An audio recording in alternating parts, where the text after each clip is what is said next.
सच्चिदानंद बपू भगवान श्री कृष्ण चंद्रजू के द्वारा गिरिराज गोवर्धन का उठाना, समस्त ब्रजवासियों की रक्षा करना, 7 दिन 7 रात तक भूख प्यास सहते हुए अपने समस्त ब्रजवासियों की, भक्तों की, संतों की, गौओं की रक्षा की।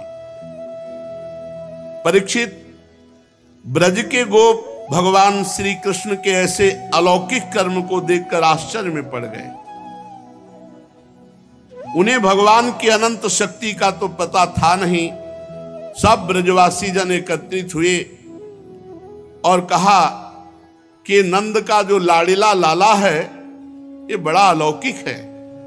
जैसे गजराज कोई कमल को उखाड़कर उसे ऊपर उठा ले और धारण कर ले, वैसे इस नन्हे से 7 वर्ष के बालक ने एक ही हाथ से गिरिराज गोवर्धन को उखाड़ लिया और खेल खेल में 7 दिन 7 रात तक उठाए रखा। भला ये मनुष्य के लिए संभव हो सकता है? अरे भाई, जब ये नन्हा सा बच्चा था 6 दिन का, उसी समय बड़ी भयंकर राक्षसी पूतना आई और इसने आंख बंद किए किए ही उसका स्तनपान किया। स्तनपान क्या किया? उसके प्राणों को पी डाला। अरे भाई, जिस समय नंद का लाला 3 महीने का था, छकड़े के नीचे सोकर तो इसने पैर ऐसा उछाला कि भारी और सामान युक्त वो छकड़ा उलटकर गिर पड़ा। अरे भाई, जब ये 1 वर्ष का था तब दैत्य बवंडर के रूप में इसे आकाश में उठा ले गया। तुम सब जानते हो, उस भयानक तृणावर्त दैत्य का गला घोंट कर किसने मार डाला। देखो, उस दिन की बात तो सभी को याद होगी जब माखन चोरी करने पर यशोदा रानी ने इसे उखल में बांध दिया था। ये घुटनों के बल बकैयां खींचते खींचते उन दोनों विशाल अर्जुन वृक्षों के बीच में से निकल गया और उन्हें उखाड़ कर उनका उद्धार किया। देखो, जब ये ग्वाल और बलराम जी के साथ बछड़ों को चराने के लिए वन में गया हुआ था, उस समय इसको मार डालने के लिए एक दैत्य बगुले के रूप में आया। इसने दोनों हाथों से उसके दोनों ठौर पकड़कर तिनके की तरह चीर डाला बकासुर को। जिस समय इसको मार डालने की इच्छा से एक दैत्य बछड़े के रूप में आया, वत्सासुर, और बछड़ों के झुंड में घुस गया, उस समय इसने उस दैत्य को खेल ही खेल में मार डाला और कैच के पेड़ों पर पटक कर उन पेड़ों को भी गिरा दिया। इसने बलराम जी के साथ मिलकर गधे के रूप में रहने वाले धेनुकासुर और उसके भाई बंधुओं को भी मार डाला। पके हुए फलों से पूर्ण तालवन को सबके लिए उपयोगी और मंगलमय बना दिया। अरे, इसी ने तो बलराम जी के द्वारा क्रूर प्रलंबासुर को मरवा डाला। और भैया, बड़े आश्चर्य की बात कि हमारे कन्हैया ने दावानल से गऊं और ग्वाल बालों को उबाल लिया और अपने मुख में आग पी लिया। यमुना जल में रहने वाले कालिया नाग कितना भयंकर, कितना विषैला था, परंतु इस कृष्ण ने उसका भी मान मर्दन करके उसे बलपूर्वक काली दह से निकाल दिया और यमुना जी का जल सदा के लिए विष रहित अमृतमय बना दिया। नंद जी, हम ये भी देखते हैं कि तुम्हारे इस सांवले बालक पर हम सभी ब्रजवासियों का अनंत प्रेम है और इसका भी हम पर स्वाभाविक स्नेह है। क्या आप बतला सकते हैं कि इसका क्या कारण है? भला कहां तो ये 7 वर्ष का नन्हा सा बालक कृष्ण और कहां इतने बड़े गिरिराज जी को 7 दिनों तक उठाए रखना। ब्रजराज, हमें बड़ी शंका हो रही तुम्हारे पुत्र के संबंध में। नंद बाबा ने कहा, गोपो, तुम लोग सावधान होकर मेरी बात सुनो। मेरे बालक के विषय में तुम्हारी शंका दूर हो जाएगी। महर्षि गर्गाचार्य जी इस बालक का नामकरण संस्कार करने आए थे। उन्होंने कहा था कि हे नंद, तुम्हारा ये बालक प्रत्येक युग में शरीर ग्रहण करता है। विभिन्न युगों में इसने श्वेत, रक्त, पीत भिन्न भिन्न रंग स्वीकार किए। इस बार ये श्याम वर्ण हुआ है। नंद जी, ये तुम्हारा पुत्र पहले कहीं वसुदेव के घर भी पैदा हुआ था, इसलिए इस रहस्य को जानने वाले लोग इसका नाम श्रीमान वासुदेव है, ऐसा कहते हैं। बाबा ने कहा कि गर्गाचार्य जी ने बताया था तुम्हारे पुत्र की सामर्थ्य और गुण ये सब भगवान नारायण के समान है। इसके बहुत से नाम हैं, बहुत से रूप हैं, तुम नहीं जानते, मैं जानता हूं, ऐसा गर्गाचार्य जी ने कहा था। ये तुम लोगों का परम कल्याण करेगा, समस्त गोप और गौओं का बहुत सुख विधान करेगा, और इसकी सहायता से तुम लोग बड़ी बड़ी विपत्तियों को बड़ी सुगमता से पार कर लोगे। गर्गाचार्य जी ने कहा था ब्रजराज पूर्व काल में एक बार पृथ्वी में कोई राजा नहीं रह गया था, डाकुओं ने, चोरों ने चारों तरफ लूट घसोट मचा रखी थी, तब तुम्हारे इस पुत्र ने सज्जन पुरुषों की रक्षा करने के लिए और लिटोरों पर विजय प्राप्त करने के लिए अवतार धारण किया। ये जो सांवला शिशु है बाबा, ये तुम बड़े भाग्यवान हो जो तुम्हारे यहां प्रकट हुआ। जैसे भगवान श्री हरि के कर कमलों की छत्र छाया में रहने वालों को कोई जीत नहीं सकता, कोई परास्त नहीं कर सकता, चाहे भीतरी शत्रु चाहे बाहरी शत्रु, ऐसे ही तुम्हारे इस लाला से जो प्रेम करेंगे, चाहे भीतरी शत्रु चाहे बाहरी शत्रु से परास्त नहीं कर सकते।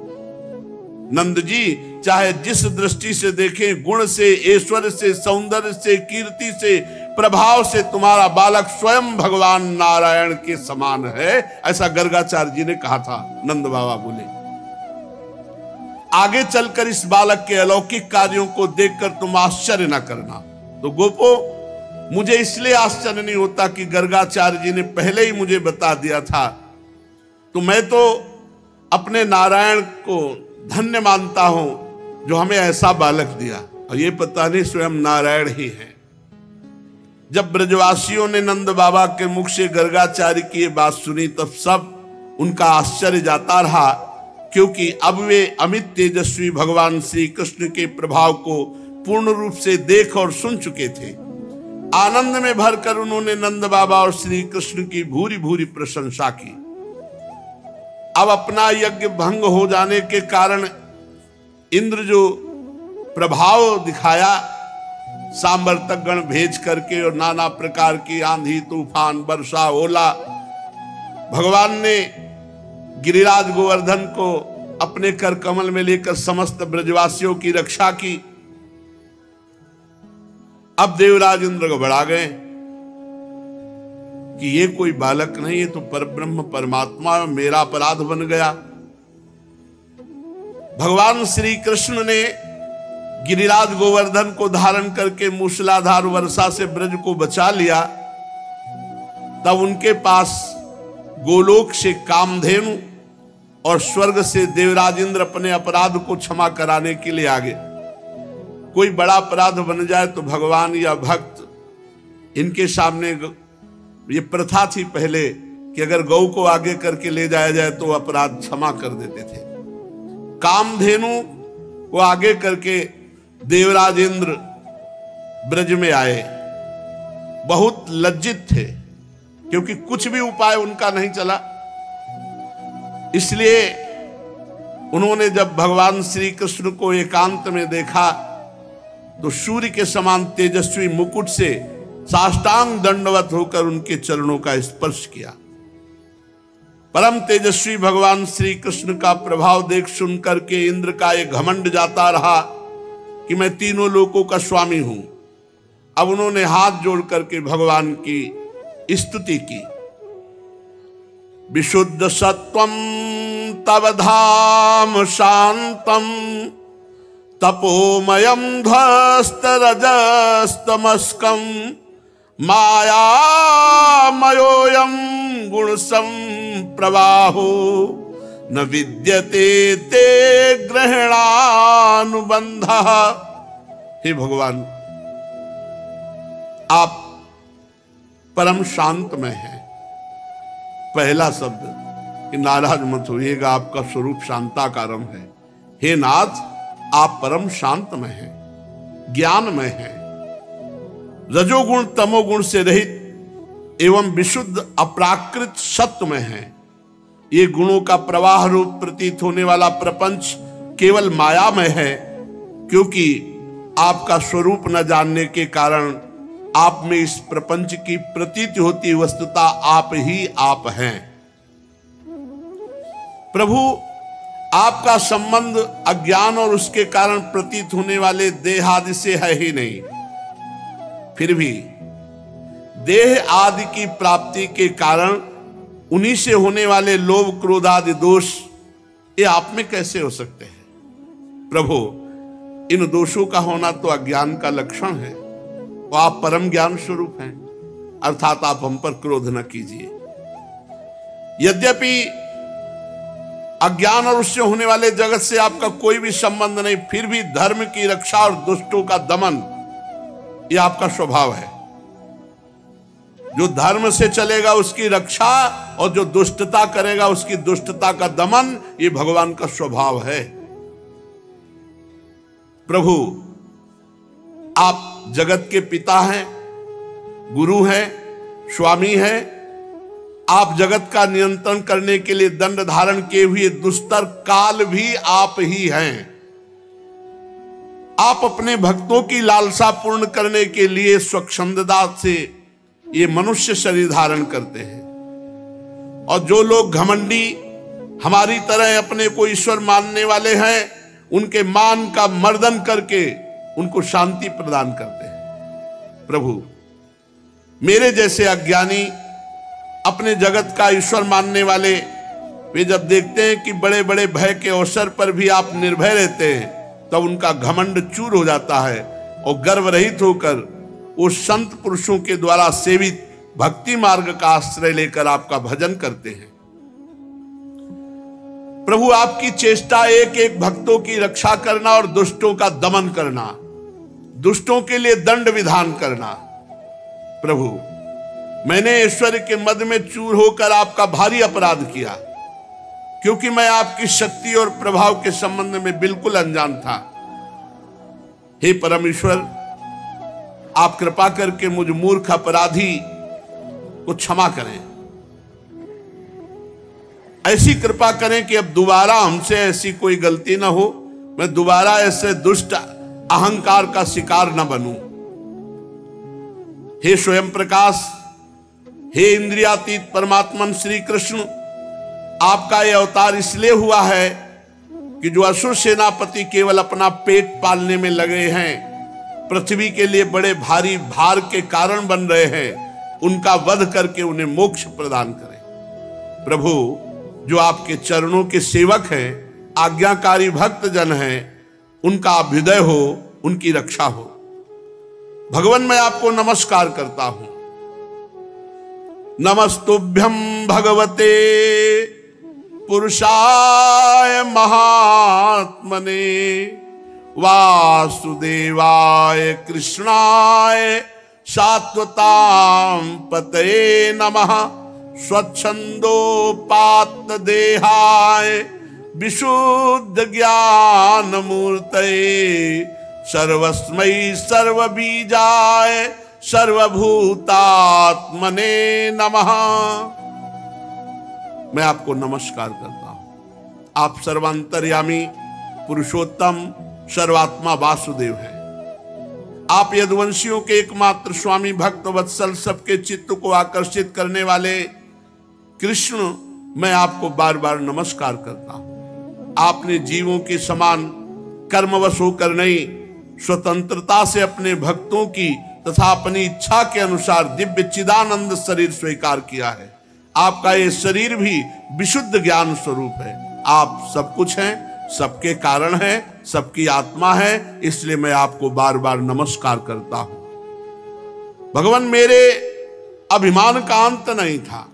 मैंने ऐसा समझ लिया था मैं त्रिभुवन का स्वामी हूं, और इसी के कारण मुझे क्रोध आ गया, और क्रोध के वशीभूत होकर मैंने सारे ब्रजमंडल को नष्ट कर देना चाहा। परंतु प्रभु, आपने मेरे अभिमान को चूर चूर कर दिया और हम पर बड़ी कृपा की। मेरी चेष्टा व्यर्थ होने से मेरा घमंड जड़ से उखड़ गया। अब मुझे पता चला कि हमारे ईश्वर आप हैं, हमारे गुरु आप हैं, हमारे स्वामी आप हैं, हमारी आत्मा आप हैं, इसलिए मैं आपकी शरण में हूं। भगवान ने कहा, इंद्र, ऐश्वर्य और धन संपत्ति और पद का अहंकार जिसको चढ़ता, मैं उसको चूर चूर कर देता हूं। ध्यान दीजिए, उन्हीं की ये सृष्टि है। अहंकार करोगे धन का, संपत्ति का, अपने जन बल का, अपने बाहुबल का, बुद्धि बल का, पद का, तो नष्ट हो जाओगे। आज नहीं तो कल, देख लेना। और मैंने तुम पर यह अनुग्रह किया, तुम्हारा यज्ञ भंग करके, कि तुम्हारा घमंड चूर हो जाए। जाओ, नित्य निरंतर मेरा स्मरण करना, नित्य और निरंतर, नहीं तो फिर माया प्रभाव दिखा देगी। मया ते कार्य मघवन मख भंगो अनुग्रहता मदनुस्मृते नित्यम मत्तस इंद्रिय स्त्रिया भ्रशम। अगर मेरा स्मरण करोगे निरंतर तो इंद्रियां तुम्हें भोगों में नहीं फंसा पाएंगी, दोबारा अहंकार नहीं आएगा। तुम पूरे मद से मतवाले हो रहे थे, इसीलिए अनुग्रह किया है। जो ऐश्वर्य और धन संपत्ति के घमंड में अंधे हो जाते हैं, उनके लिए मैं काल रूप दंड धारण करके उनका विनाश करता हूं। आज नहीं तो कल धैर्य रखो। जिस पर मैं अनुग्रह करता हूं उसका घमंड चूर कर देता हूं। ये कृपा ही है भगवान की। जाओ इंद्र, तुम्हारा मंगल हो। अब तुम अपनी राजधानी अमरावती स्वर्ग को जाओ और सदैव सावधान होकर मेरी आज्ञा का पालन करो। अब कभी घमंड न करना। देवराज इंद्र से कहा, अब कभी घमंड न करना। नित्य निरंतर मेरी सन्निधि का, मेरे स्मरण करते हुए अनुभव करना, और जैसी हमने आज्ञा की है उसके अनुसार त्रिभुवन पति पद का पालन करना। भगवान देवराज इंद्र को यह आज्ञा दे रहे थे। मनस्विनी कामधेनु अपनी संतानों के साथ गोप वेशधारी परमेश्वर श्री कृष्ण की वंदना करके उनसे ये कहा। कामधेनु ने कहा, कृष्ण कृष्ण महायोगिन विश्वात्मन विश्व संभव भवता लोकनाथेन सनाथा वै मच्युत त्वं नः परमकं दैवं त्वं न इंद्रो जगत्पते भवाय भवगो विप्र देवानां ये च साधवः इंद्रं नस्त्वाभिषेक्ष्यामो ब्रह्मणा नोदिता वयं अवतीर्णोऽसि विश्वात्मन् भूमेर्भारापनुत्ते। हे सच्चिदानंद श्री कृष्ण, हे महायोगी महान योगेश्वर श्री कृष्ण, आपको नमस्कार है। आप स्वयं विश्व हैं, विश्व के परम कारण हैं, अच्युत हैं, संपूर्ण विश्व के स्वामी। आपको अपने रक्षक के रूप में प्राप्त करके हम सब सनाथ हो गए। आप जगत के स्वामी हैं, परंतु हमारे तो परम पूजनीय आराध्य देव ही हैं। प्रभु, ये इंद्र त्रिलोकी का इंद्र हुआ करे, परंतु हमारे इंद्र तो आप हैं। अतः गौ ब्राह्मण देवता और संत भक्त जनों की रक्षा के लिए आप हमारे इंद्र बनिए। हम गौएं ब्रह्मा जी की प्रेरणा से आपको अपना इंद्र मानकर अभिषेक करती है। हे विश्वात्मन, आपने पृथ्वी का भार उतारने के लिए ही मनुष्य रूप में अवतार धारण किया है। परीक्षित, भगवान श्री कृष्ण से ऐसा कह के कामधेनु ने अपने दूध से और देव माताओं की प्रेरणा से देवराज इंद्र ने ऐरावत की सूंड के द्वारा लाए हुए आकाश गंगा के जल से देव ऋषियों के साथ भगवान श्री कृष्ण का अभिषेक किया और उनका नाम रखा गोविंद। गोविंद गोविंद नाम से संबोधित किया। उस समय नारद, तुम्बुरु आदि गंधर्व, विद्याधर, सिद्ध और चारण ये सब पहले से एकत्रित थे। वे समस्त संसार के पाप ताप को मिटा देने वाले भगवान के लोक मलापह यश का गान करने लगे। अप्सराएं आनंद में भरकर नृत्य करने लगी। मुख्य मुख्य देवता भगवान की स्तुति करके उन पर नंदनवन के दिव्य पुष्पों की वर्षा करने लगे। तीनों लोकों में परमानंद की बाढ़ आ गई और गौओं के स्तनों से अपने आप ही इतना दूध गिरा कि वो भूमि गीली हो गई। नदियों में विविध रसों की बाढ़ आ गई, वृक्षों से मधुधारा बहने लगी। बिना जोते बोए पृथ्वी में अनेकों प्रकार की औषधियां, अन्न प्रकट हो गए। पर्वतों में छिपे हुए मणि माणिक्य स्वयं बाहर निकल आए। परीक्षित, भगवान श्री कृष्ण का अभिषेक होने पर जो जीव स्वभाव से ही क्रूर थे वे वैरहीन हो गए, उनमें भी परस्पर मित्रता हो गई।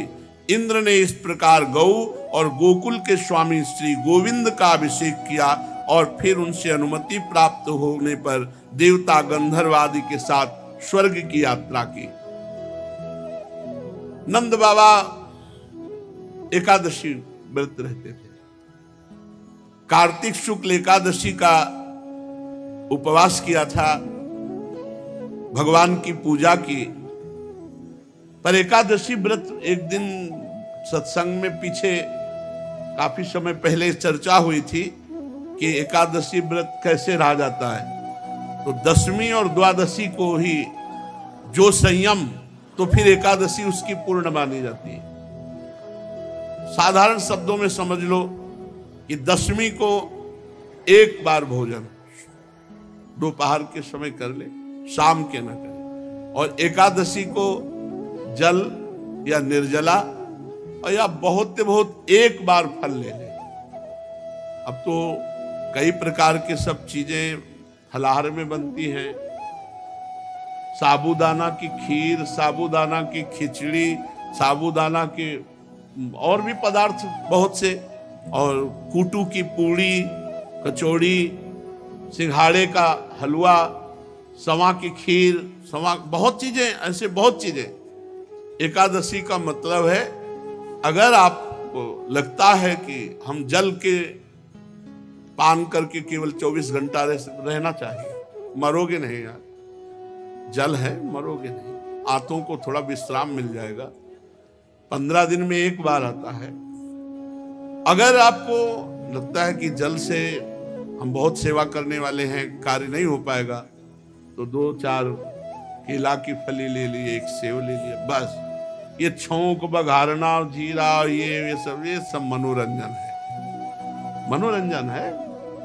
हमको तो मनोरंजन ही लगता है कि आप अब 4 पूड़ी, 2 कचौड़ी, अकलहरी हुई बढ़िया आलू, अब देखो मतलब।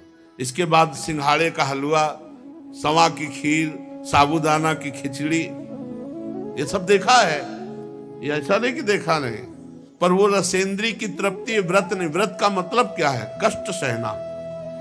कष्ट सहना, जानबूझकर कष्ट सहा जाता है प्रभु के लिए। खूब दिन भर भजन करो, शाम के एक बार फल ले लो, नहीं तो जल ले लो, जल से काम चला लो।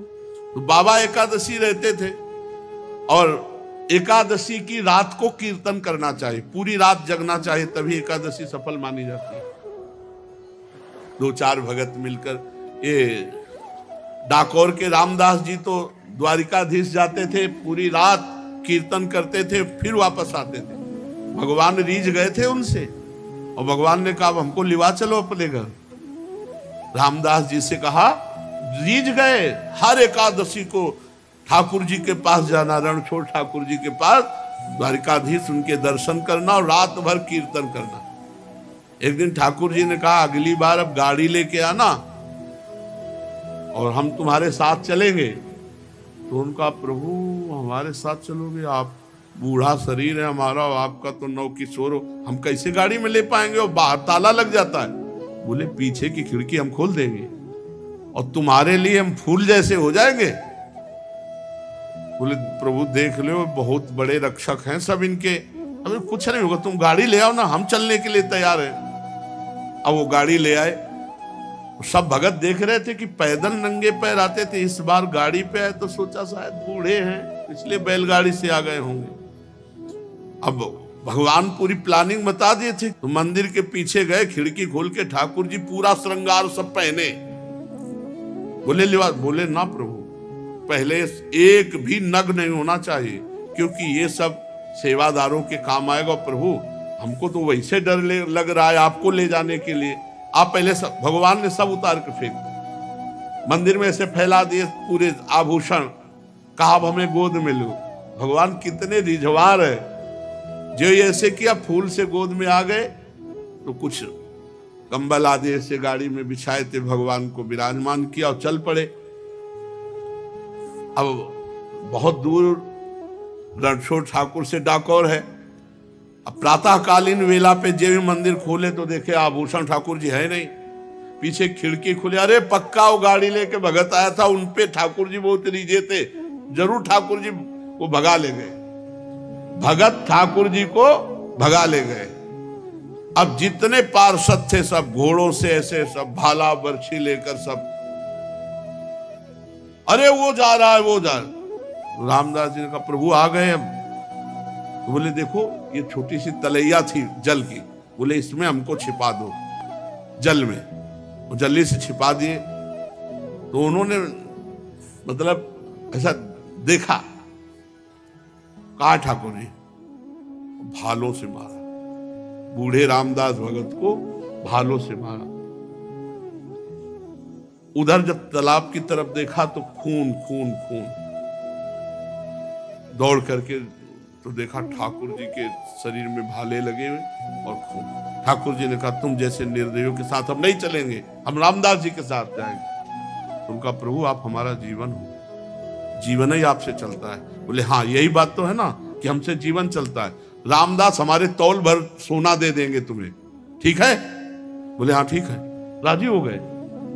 रामदास जी ने कहा प्रभु प्रभु वो ऐसे पिटवा दिए, कह रहे सोना दे देंगे, हमारे पास सोना कहाँ है, गरीब आदमी प्रभु। भगवान ने कहा ले चलो पहले डाको। अब पीछे वो सब भाला बर्छी लिए घोड़े पे सवार, वहां ठाकुर जी पहुंचे। बोले तराजू लाओ, एक तरफ ठाकुर जी को विराजमान कहो, ए रामदास चढ़ाओ सोना। ठाकुर जी से कहा महाराज, तो बोले एक छोटी सी नथ है ना तुम्हारी पत्नी की, वो हिले उतले में हम तौल जाए उतले में हम तौल जाए। एक छोटी सी नथ, छोटी सी पतली बारी, उतना ही था।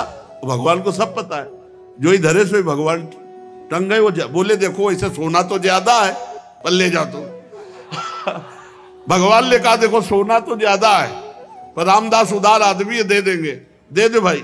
अरे बोले प्रभु, तो भगवान ने कहा देखो हम जाने वाले तो नहीं, अपना स्वरूप दूसरा प्रकट किया।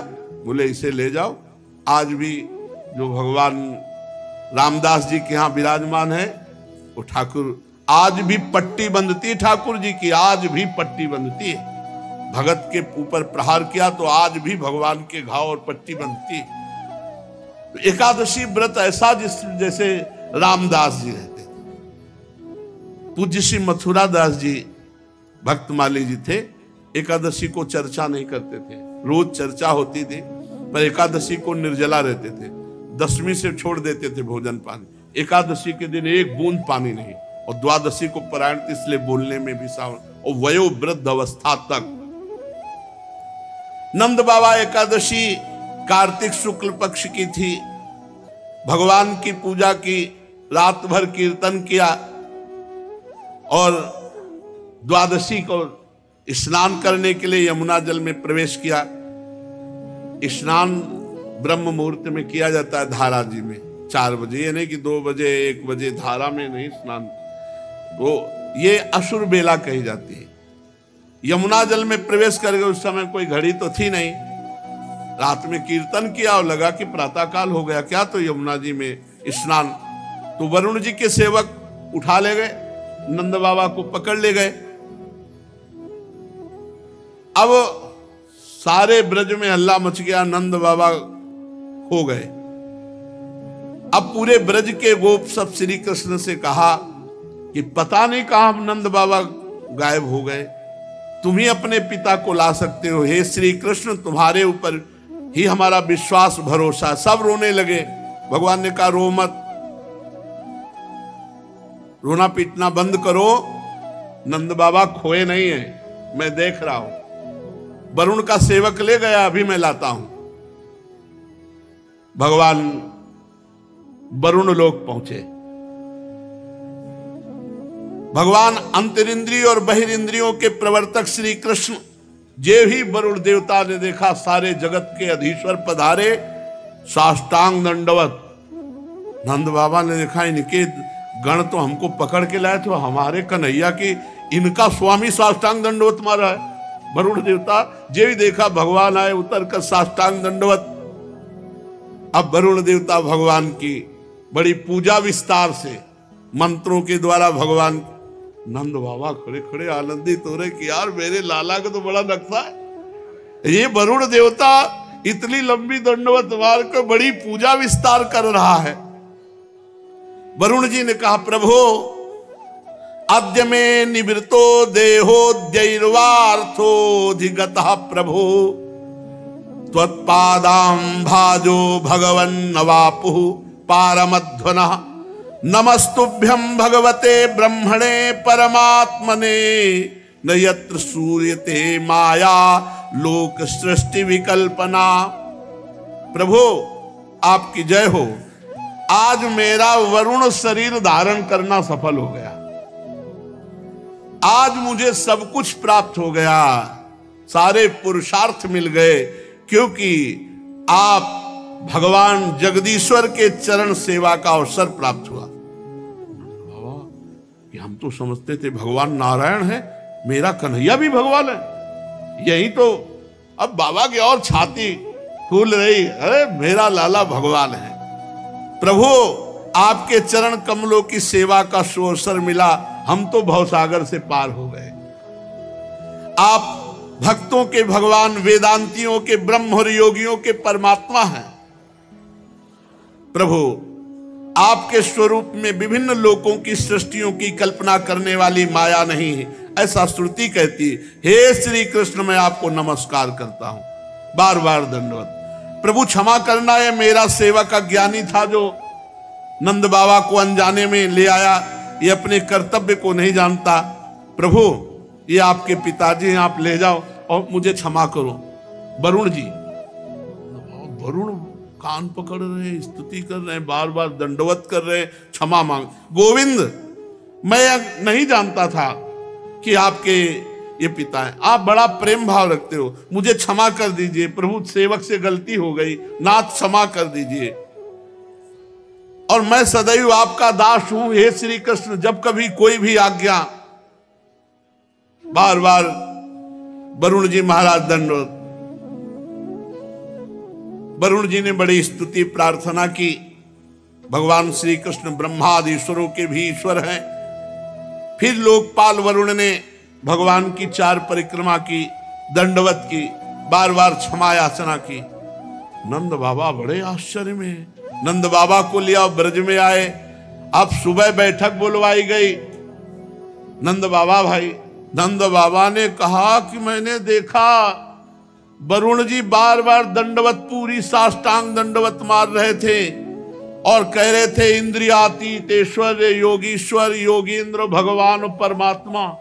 कन्हैया को कह रहे थे, बार बार कान पकड़ रहे थे, झुक झुक कर प्रणाम कर रहे थे। अरे बड़ा आश्चर्य में बात, मेरा कन्हैया भगवान निकला।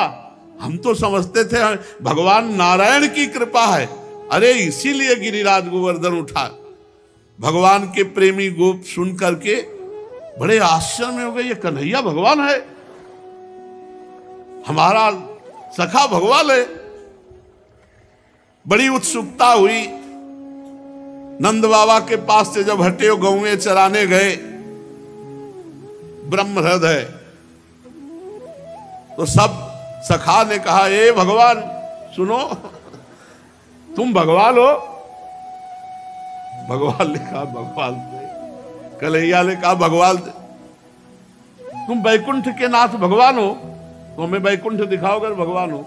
हमारे साथ खेलता है, हमारे साथ भगवान कहां से हो सकता, दिखा में बैकुंठ दिखा, जिसमें केवल महान सिद्ध प्रेमी भक्त ही प्रवेश पा सकते हैं। ऐसे वैकुंठ दर्शन की जो मायातीत स्वधाम है, भगवान अपने गोप सखाओं की अभिलाषा पूर्ण करने के लिए तत्काल कहा इस ब्रह्म हृदय में स्नान कराओ, जहां क्रूर जी को स्नान। जो ही डुबकी मारी सो पहुंच गए बैकुंठ। जय विजय नंद सुनंद भगवान के दिव्य पार्षद, दिव्य अस्त्र भगवान, और बड़े ऊंचे सिंहासन पे भगवान विराजमान। सखाओं को जय विजय, रुको, सर्वलोक महेश्वर अनंत ब्रह्मांड अधीश्वर, ऐसे भगवान के साथ झुक के चलो। दूर से बोले हमें नहीं चाहिए बैकुंठ, इतने ऊंचे में वो बैठा है और यहाँ सब हमको दबका रहे, हमारा कन्हैया ही जिससे हम खेलते, हमें बैकुंठ भूल कर बैकुंठ नहीं चाहिए। सोई ऐसे उछरे। भगवान ने कहा, बोले कन्हैया एक बात मांगू, तू मेरा नित्य सखा है, मेरा प्राण, तू मुझे कभी बैकुंठ मत भेजना। मुझे जहां इतनी दूरी हो और जहां ऐसा शासन हो, मुझे वो अपना कन्हैया प्यारा लगता है, जिसके साथ मैं खेलता हूं, जिसके साथ मैं खाता हूं, जिसके साथ विभिन्न प्रकार की क्रीड़ाएं करता हूं। ब्रजवासियों को बैकुंठ फीका लगा। भगवान के प्रेम धाम वृंदावन ब्रजधाम से भी श्रेष्ठ वैकुंठ को माना जाए तो आप सोचो ब्रजवासियों को अच्छा नहीं लगा और मना कर दिया कि कन्हैया एक बात मुझे दे कि इस ब्रज से कभी मैं बाहर न जाऊं, यहीं का बंदर बनाओ, यहीं की चिड़िया बनाओ, यहीं के पशु पक्षी लता बनाओ, मुझे बैकुंठ नहीं चाहिए। इस संसार में जीव अज्ञानवश शरीर में आत्मबुद्धि करके भांति भांति की कामना करता है, उसकी पूर्ति के लिए पूरा जीवन नष्ट कर देता है, फिर उसके फलस्वरूप वो पशु पक्षी कीट योनियों में जाता है, इसलिए अपनी गति को पहचान नहीं पाता। परम दयालु भगवान ने अपने सखाओं को मायातीत वैकुंठ धाम का दर्शन कराया। भगवान ने फिर सखाओं को ब्रह्मबोध कराया, जिसका सत्य ज्ञान अनंत सनातन ज्योतिष स्वरूप समाधिनिष्ठ गुणातीत पुरुष ही पाते हैं। देखो ब्रह्म सनातन है। सत्यम ज्ञानम अनंतम यदि ब्रह्म ज्योतिष सनातनम, सत्यम ज्ञानम अनंतम यद ब्रह्म ज्योतिष सनातनम यदि पश्यन्ति मुनयो गुणा पाए समाहिता। जिसमें अक्रूर जी को भगवान अपने स्वरूप का दर्शन कराएंगे, उसी हृदय में स्नान करा करके परम धाम का दर्शन कराया। दिव्य भगवत स्वरूप लोगों को देखकर समस्त गोप आनंद में मगन हुए। भगवान श्री कृष्ण मूर्तिमान ब्रह्म है, मूर्तिमान परमात्मा है, मूर्तिमान भगवान है। ये सब गोपों को आश्चर्यचकित हुआ कि हमारे कितने अहोभाग्य कि हम ब्रह्म परमात्मा